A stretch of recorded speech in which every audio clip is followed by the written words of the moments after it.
Saudara, Jawatan Kuasa Fatwa baru-baru ini memutuskan bahawa halal untuk makan daging kultur yang dihasilkan menggunakan sel yang diambil daripada haiwan yang halal atau dibenarkan dalam Islam.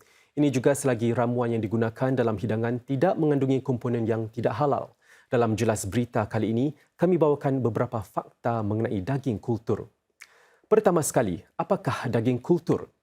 Daging kultur merujuk kepada daging yang dihasilkan menggunakan teknik penumbuhan sel sama ada melalui penumbuhan tisu atau sel tunjang yang diambil daripada haiwan.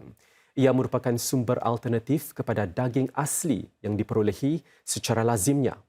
Namun ada juga alternatif daging lain seperti yang berasaskan tumbuh-tumbuhan. Daging seperti Impossible Meat tidak sama dengan daging kultur kerana ia diperbuat daripada kacang soya dan jenis protein lain. Manakala daging kultur dihasilkan dalam bioreaktor di makmal menggunakan teknik penumbuhan sel. Ia memiliki kandungan gizi yang sama seperti daging asli. Dan tahukah anda, Singapura adalah negara pertama yang menjual daging kultur. Daging ayam yang dihasilkan di makmal atau ayam kultur mula dijual di Singapura selepas syarikat pemula teknologi makanan Eat Just diberi kelulusan 4 tahun lalu. Ayam kultur itu dihasilkan di Pusat Inovasi dan Sumber Makanan, sebuah kemudahan kajian makanan yang dikendalikan bersama oleh Politeknik Singapura dan Enterprise Singapore. Buat masa ini, terdapat lebih 100 syarikat pemula makanan yang menggunakan teknik penumbuhan sel di merata dunia. Sejak penjualannya diluluskan Agensi Makanan Singapura SFA pada 2020, Jawatan Kuasa Fatwa mula mengkajinya. Ini sehinggalah mengeluarkan fatwa mengenainya. Saudara, mengapa langkah ini dianggap penting sedangkan banyak lagi daging asli yang tersedia di pasaran?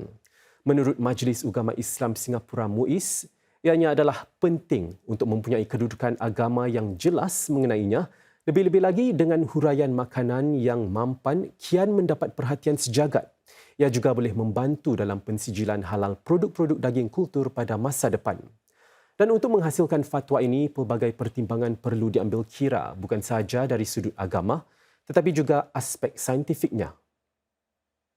Kita lebih banyak berinteraksi dengan the industry player dan juga berinteraksi dengan masyarakat dan juga untuk mendapatkan pandangan dan sebagainya. Jadi garis pandu yang dikeluarkan itu lebih bersifat dapat membantu setiap pihak yang berkepentingan untuk melakarkan ataupun untuk mengeluarkan produk-produk yang terhasil daripada cultured meat ataupun daging kultur ini.